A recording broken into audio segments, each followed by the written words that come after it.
नमस्कार, good morning. IND Hindi news में आपका स्वागत है। तो चलिए जानते हैं आज की सभी छोटी बड़ी महत्वपूर्ण खबरों को। इससे पहले वीडियो को लाइक और चैनल को सब्सक्राइब जरूर करें और आप किस जिले से वीडियो को देख रहे हैं कमेंट में लिखना ना भूलें। मध्य प्रदेश में पटवारी भर्ती की काउंसलिंग 24 फरवरी को। मध्य प्रदेश कर्मचारी चयन मंडल द्वारा पटवारी भर्ती परीक्षा 2022 का परिणाम अंतिम रूप से जारी कर दिया गया है। परिणाम कर्मचारी चयन मंडल की वेबसाइट esb.mp.gov.in पर उपलब्ध है। इस परीक्षा के संबंध में चयनित अभ्यर्थियों की काउंसलिंग अभ्यर्थी को आवंटित जिले में 24 फरवरी 2024 को आयोजित की जाएगी। परीक्षा परिणाम के संबंध में अभ्यर्थियों को पृथक से SMS या ईमेल सूचना पत्र द्वारा भी सूचित किया जा रहा है। इसके लिए काउंसिलिंग संबंधी विस्तृत दिशा निर्देश MP ऑनलाइन के पोर्टल prc.mponline.gov.in पर उपलब्ध है।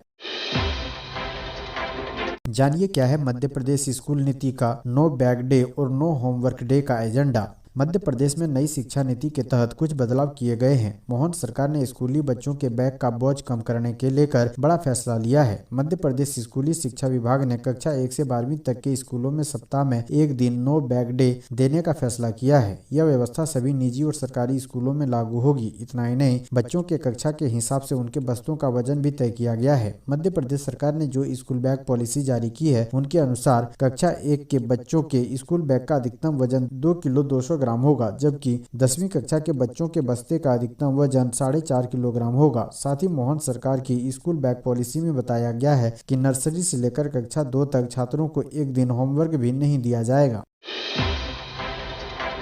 कैलाश विजयवर्गीय को मंजूर नहीं, कमलनाथ भाजपा में शामिल होने पर दिखा दी लाल झंडी। मध्य प्रदेश के पूर्व मुख्यमंत्री और कांग्रेस के दिग्गज नेता कमलनाथ के भारतीय जनता पार्टी में शामिल होने की अटकलों के बीच भाजपा नेता कैलाश विजयवर्गीय ने उन्हें लाल झंडी दिखा दी है। मोहन सरकार में मंत्री और भाजपा के वरिष्ठ नेता कैलाश विजयवर्गीय ने दो टूक कहा है कि उनकी पार्टी को कांग्रेस के इस वरिष्ठ नेता की जरूरत नहीं है और बीजेपी के दरवाजे कमलनाथ के लिए बंद हैं। भाजपा के पूर्व महासचिव कमलनाथ के उनकी पार्टी में शामिल होने के अटकलों को लेकर पूछे गए सवालों का जवाब दे रहे थे।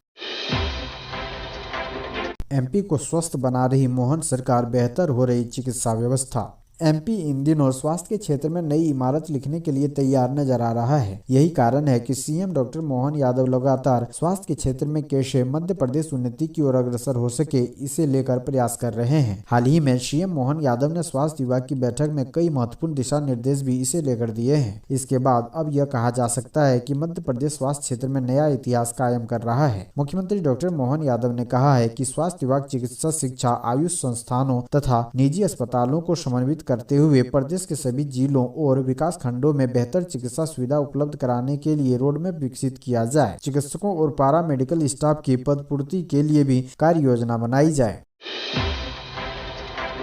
MP के 8वीं पास लड़के का कमाल, बना दिया दृष्टिहीनों के लिए स्मार्ट चश्मा, खतरे को लेकर करेगा सावधान।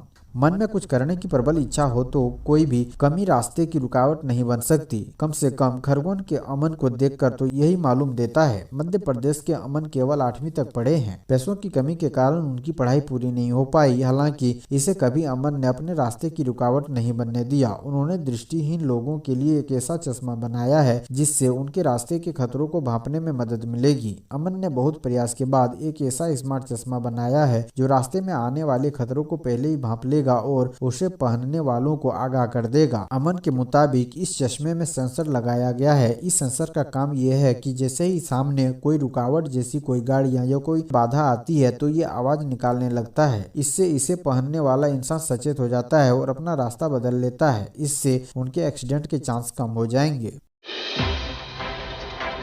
मध्य प्रदेश कांग्रेस में बढ़ते दल बदल ने बढ़ा दी पार्टी की चिंता। मध्य प्रदेश के पूर्व मुख्यमंत्री कमलनाथ और उनके पुत्र नकुल नाथ के भाजपा में शामिल होने को लेकर चल रही चर्चाओं पर भले ही विराम लग गया हो, मगर इसके बाद भी जारी दल बदल ने कांग्रेस की चिंताओं को बढ़ा दिया है। आगामी 25 फरवरी को बड़े दल बदल की चर्चाएं फिर से जोरों पर है। दरअसल राज्य में लोकसभा चुनाव से पहले कांग्रेस के कई नेता भाजपा का दामन थाम रहे हैं। जबलपुर के महापौर जगत सिंह अन्नू और पूर्व महाधिवक्ता शशांक शेखर के अलावा मीडिया विभाग के पूर्व अध्यक्ष अजय सिंह यादव सहित बड़ी तादाद में कांग्रेस के नेता और कार्यकर्ता भाजपा का दामन थाम चुके हैं। लगभग हर रोज कांग्रेस के कुछ पदाधिकारी और कार्यकर्ताओं के भाजपा में शामिल होने की खबरें भी आ रही है।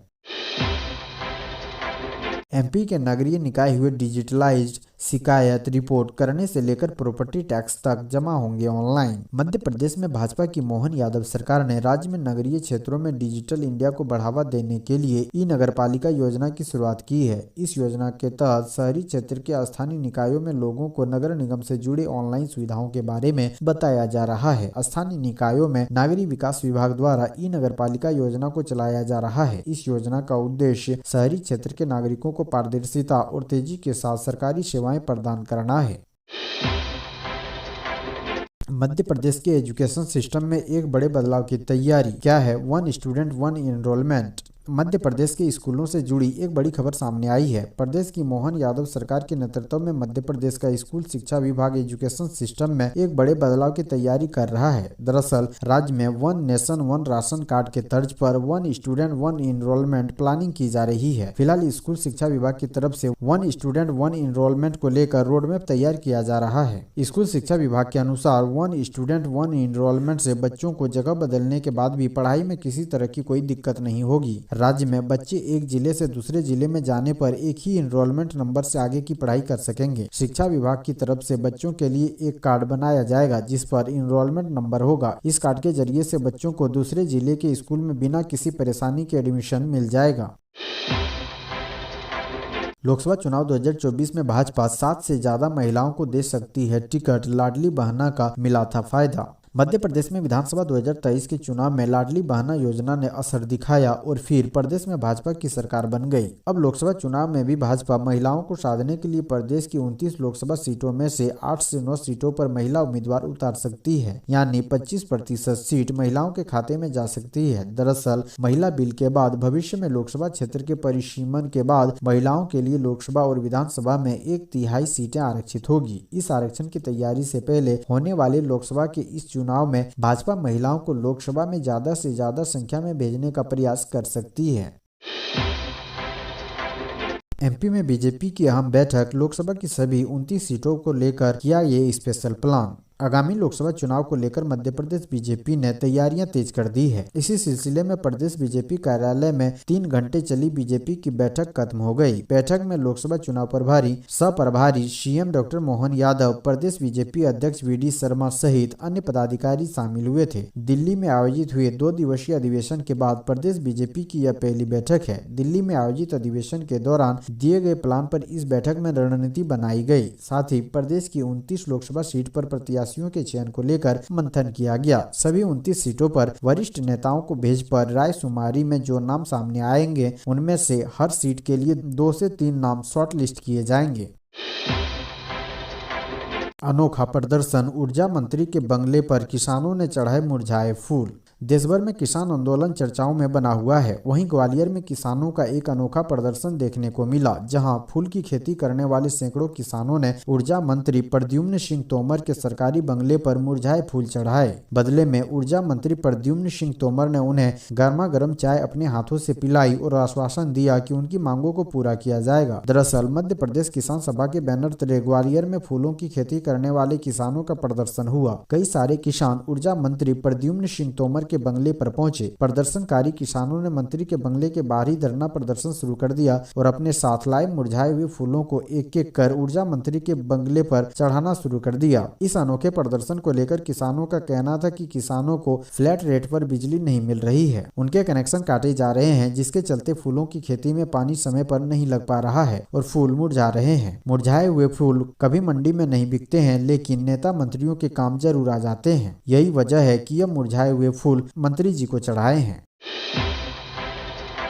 लाडली बहनों की बल्ले बल्ले, सीएम मोहन यादव का बड़ा ऐलान। मध्य प्रदेश के मुख्यमंत्री डॉक्टर मोहन यादव ने ऐलान किया है कि 10 मार्च नहीं बल्कि 1 मार्च को ही लाडली बहना के खाते में 1250 रुपए की राशि डाल दी जाएगी। यह ऐलान इसलिए किया गया है क्योंकि आने वाले दिनों में महाशिवरात्रि, होली आदि पर्व मनाए जाएंगे। मुख्यमंत्री मोहन यादव ने कहा है कि लाडली बहनों त्योहार को धूमधाम के साथ मनाओ। उल्लेखनीय है कि बीजेपी सरकार की सबसे लोकप्रिय लाडली बहना योजना को साल 2023 में शुरू किया गया था। इस योजना के जरिए बहनों के खाते में सरकार की ओर से पहले 1000 रुपए की राशि डाली जाती थी, जिसे बाद में 1250 रुपए कर दिया गया है।